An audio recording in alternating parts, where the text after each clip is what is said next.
Hey guys! Time has come for a 540 kick tutorial.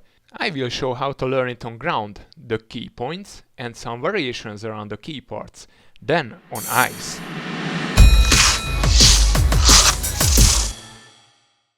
So that's the trick from the intro scene, yes, and it is a bit advanced.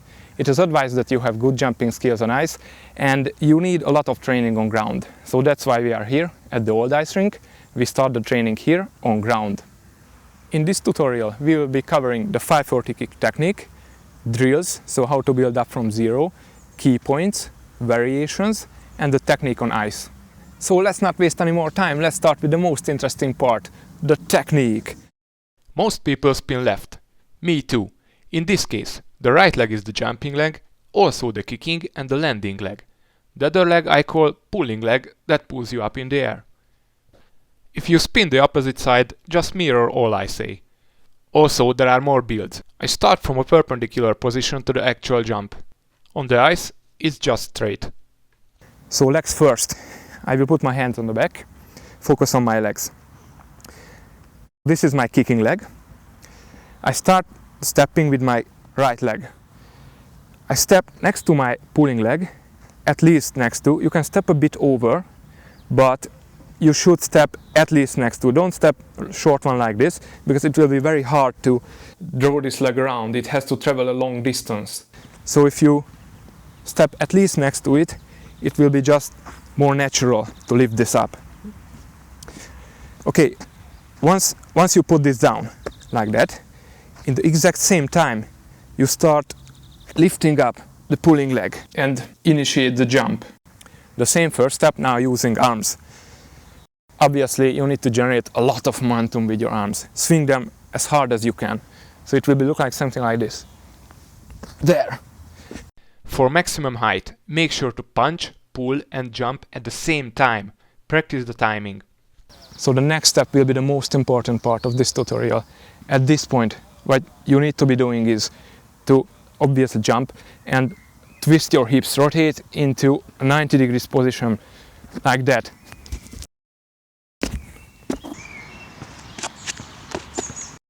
What you just saw is a tornado kick. If you reach this point, that's very good. Practice it until you get confidence, because if you're good at it, you should feel that there is time for an extra 180. To land a 540 instead of a 360, use your full power, spin faster and get your pulling leg out of the way. It can travel sideways or in a scoop motion like a hook kick, but when you twist your hips, you need to tuck it and speed up the motion a bit. It's exactly the same that you do with your arms in case of another kind of spin, but now with your leg. Drills. So how to learn this from zero? First one was the tornado, we already talked about it. The second one is an interesting one. It's like jumping up from your kicking leg, and I hope I won't lose my phone during this, and try to land on the same leg. Like that.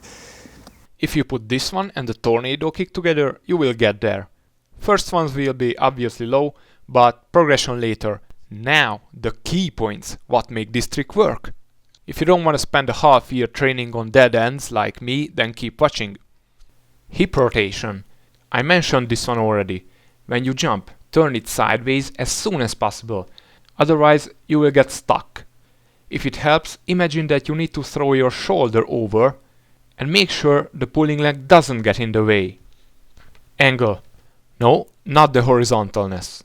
The angle where you face at the jump. So how much you spin on ground before the jump. If you jump early, you need to spin more in the air and faster because you have limited time up there. And injury is the result. This is a real clip of some pain I experienced. And of course, you can lean back a bit. But being too much horizontal is just hard. Make it around 45 degrees or how you feel. Shoot for height as much as you can by reaching a perfect sink at the jump. If you watch, my upper body is a bit ahead of the jump, which kills some height, but I saw other people making this mistake too. Small mistakes can be compensated with an overall good technique. Travel or not? Again, if you travel a lot, that kills the height. Plus, on ice there is no possibility to jump forward much. But a minimal travel can be helpful if you don't understand how to turn your hips. And that leads to the next one, continuity. The whole jump is continuous without breaks, especially the build. It's possible to slow down the upper body's rotation after the jump by opening your arms, but it's still just one fluid motion. Kick at the top.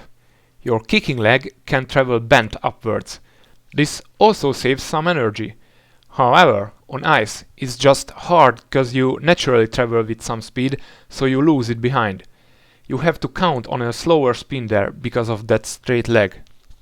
Step in the build, I've mentioned it, small mistakes can be tolerated here. Now, a few clips on my progression and mistakes. This was my first one.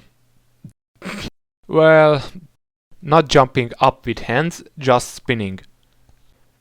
Shoulder throwing overdone.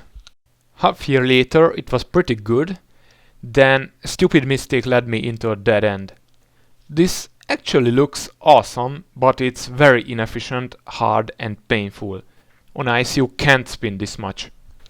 I wanted to combat this with horizontalness, then I just figured out what the problem was and finally did this efficient one without any build.